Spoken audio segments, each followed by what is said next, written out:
विचारांना रंग, रूप, वजन, आकार, तेज व सामर्थ्य असते. ज्या प्रकारचे विचार मनात घोळतात त्या प्रकारचा जीवनाला आकार प्राप्त होतो. सामान्य मनुष्याच्या मनात नको ते विचार येतात. मन चिंती ते वैरी न चिंती अशी एक उत्कृष्ट म्हण आहे. काळजी, चिंता, दुःख, खेद, निराशा, द्वेष, भय अशा प्रकारच्या रूपांनी आपल्या मनात हे विचार थैमान घालीत असतात. परिणामी तसेच आपले जीवन वाट्याला येते. याच्या उलट सुख, समृद्धी, शांती, समाधान, आनंद, उत्साह वगैरे अशा प्रकारच्या रूपांनी नटलेले विचार जर मनात नांदत असतील तर त्याच प्रकारच्या जीवनाचा आपल्याला लाभ होतो.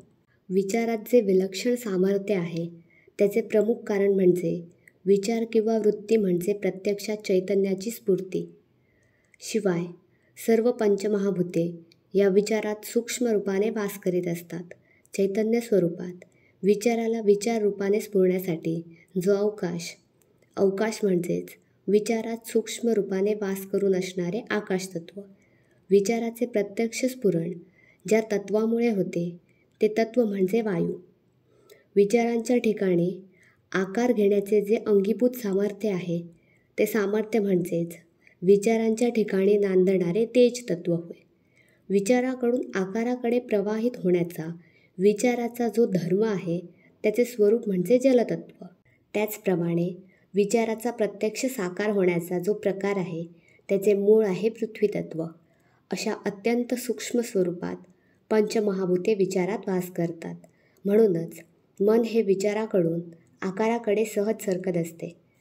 Mind moves from thought to think हे तत्व लक्षात घेऊन विचार करणाऱ्याने विचार करून विचार करण्यास शिकले पाहिजे.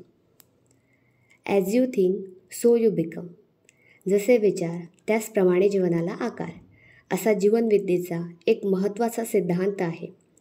या सिद्धांताप्रमाणे जीवनाचा प्रवाहच आपल्याला हवा तसा बदलण्यासाठी व विचारावर नियंत्रण मिळवण्यासाठी विचारावर जागृत राहून लक्ष ठेवण्याची कला साधता आली पाहिजे.